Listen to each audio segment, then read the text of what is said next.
আরেকটি উইকেন্ড, আরেকটি নতুন গন্তব্যের উদ্দেশ্যে আমরা বেরিয়ে পড়েছি। হায়দ্রাবাদের ওয়েল কানেক্টেড মেট্রো নেটওয়ার্কের সাহায্যে আমরা বেরিয়ে পড়েছিলাম শহরটিকে এক্সপ্লোর করতে। যেখানে যাব বলে আমরা ঠিক করেছি সেখানে যেতে আমাদেরকে দুবার মেট্রো চেঞ্জ করতে হবে। ব্লু লাইন ইউজ করে আমরা পৌঁছে গেলাম জেবিএস প্যারেড গ্রাউন্ড। ব্লু লাইনের থেকে আমরা চলে যাব গ্রিন লাইনের দিকে।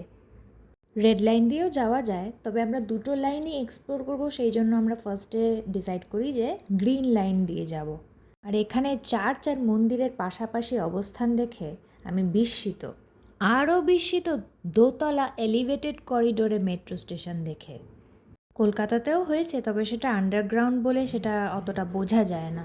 আর মেট্রো স্টেশন থেকে খুব সুন্দরভাবে এই জেবিএস প্যারেড গ্রাউন্ডটা দেখা যায়। আর ওই যে চার্চটা দেখালাম সেটা উপর থেকে আরও সুন্দরভাবে চার্চ আর মন্দিরটা দেখা যাচ্ছে। গ্রিন লাইন দিয়ে পৌঁছে গেলাম এমজি বাস স্টেশন। এই মেট্রো স্টেশনের আশেপাশে অনেকগুলো ট্যুরিস্ট স্পট রয়েছে।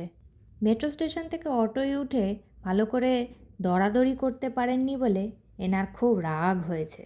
তাই গোসা করতে করতে প্রথম ডেস্টিনেশনে পৌঁছে গেলাম সালারজাং মিউজিয়াম।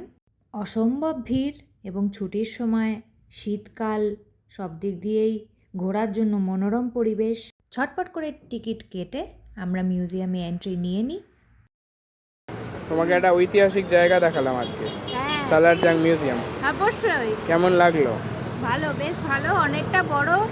একদিনে পুরোটা কভার করা মুশকিল, কিন্তু আমরা 2-3 ঘন্টাতেই পুরোটা দেখে নিয়েছি। প্রচুর গ্যালারিজ আছে, দেশ বিদেশের ঐতিহাসিক আইটেমস রয়েছে, তার সাথে মুঘল আমলেরও প্রচুর আইটেমস দেখতে পেলাম। ভালো লাগলো। হায়দ্রাবাদ যে একটা ঐতিহাসিক শহর সেটাও বুঝতে পারছি। এই সালারজাং মিউজিয়ামের পেছনেও অনেক ইতিহাস, সেটা মিউজিয়ামে এসেও জানতে পারলাম। ভালোই লাগছে, খুব ভালো লেগেছে।